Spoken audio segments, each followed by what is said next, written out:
Hai semua, nama saya Mara Michael, pemegang metrik RCB 2.70.2011.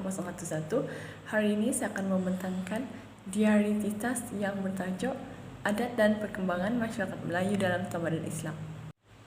Tamadun Islam bermaksud kemajuan yang telah dicapai oleh masyarakat Islam dalam aspek kerohanian dan kebendaan dengan berpandukan Al-Quran dan Al-Sunnah Rasulullah SAW. Tamadun Islam menekankan aspek kemajuan dan kerohanian secara serentak. Tamadun Islam juga lahir dari agama Islam sendiri.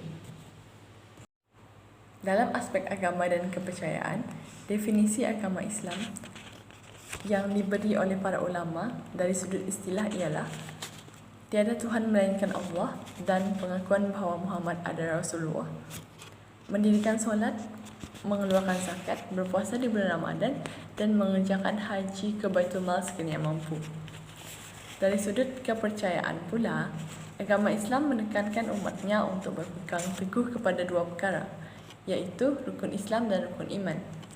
Rukun Islam ialah pengucapan dua kalimah syahadah, menunaikan solat 5 waktu sehari semalam, menunaikan zakat, berpuasa di bulan Ramadan.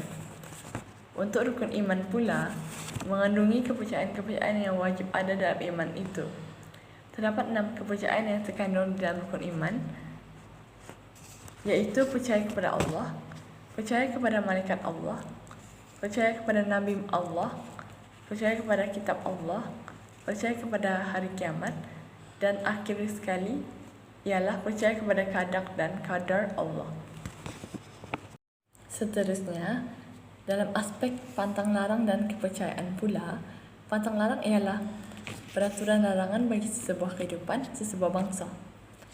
Pantang larang ini sangat berguna bagi sama-sama menjaga adat dan ketenteraman hidup dalam sesebuah masyarakat, misalnya masyarakat baik etnik Melayu.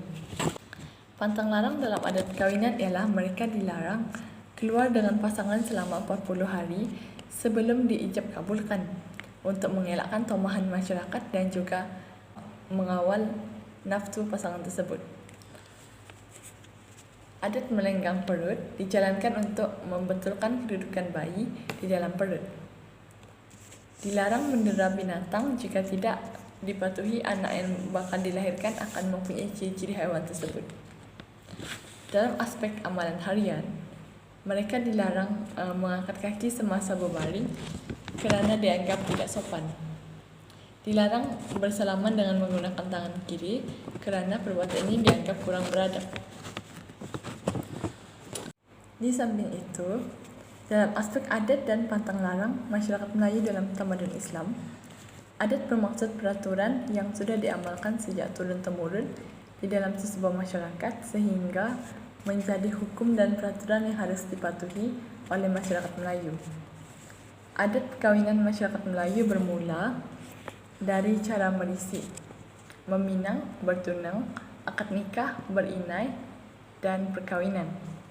Adat merisi ini bertujuan untuk meninjau keadaan si gadis dan waktu serta tarikh rombongan lelaki nak bertandang ke rumah pihak perempuan itu pula perlu dirahsiakan. Tujuannya adalah untuk memastikan gadis tersebut masih belum berpunya dan menyelidik latar belakang mengenai gadis tersebut. Adat meminang, bila mengetahui bahawa gadis tersebut belum berpunya, pihak keluarga lelaki akan menetapkan hari untuk menghantar satu rombongan peminangan. Urusan ini hanya dilakukan oleh keluarga terdekat sahaja. Adat bertunang, pihak lelaki akan diwakili oleh ahli keluarga dan saudara yang mara yang terdekat sahaja untuk upacara bertunang.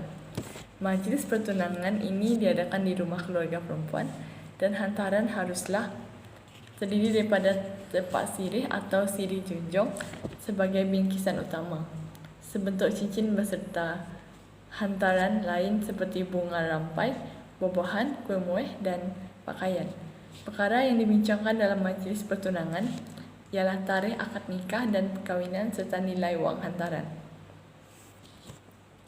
Adat berinai dilakukan pada malam hari sebelum majlis perkahwinan. Tujuan berinai ini adalah untuk menjauhkan diri dari bencana, membersihkan diri dari hal-hal yang kotor, serta untuk memperindah calon pengantin wanita agar kelihatan lebih berseri. Pantang larang kanak-kanak. Kanak-kanak dilarang duduk di atas bantal kerana dikhawatiri akan menimbulkan bisul dan tidak boleh mencelilkan lidah kerana lidahnya akan dipotong. Setiap pantang larang ini mempunyai maksudnya yang tersendiri, nilai atau elemen pengajaran kepada kanak-kanak. Kanak-kanak dilarang duduk di atas bantal kerana bantal merupakan tempat kita meletakkan kepala saat berbaring. Perbuatan menjilid lidah adalah perkara yang tidak sopan kerana kurang enak dilihat oleh masyarakat luar. Kesimpulannya, adat dan pantang larang amat diperlukan dalam mendidik masyarakat Melayu dalam tamadun Islam agar lebih berdisiplin dan bermoral dalam kehidupan seharian. Adat dan pantang larang juga dapat mempengaruhi kehidupan, iaitu dengan mewujudkan persaudaraan yang erat serta hidup yang berperaturan. Hal ini dapat mewujudkan kehidupan masyarakat Melayu dalam tamadun Islam yang sempurna dalam melakukan sesuatu perkara.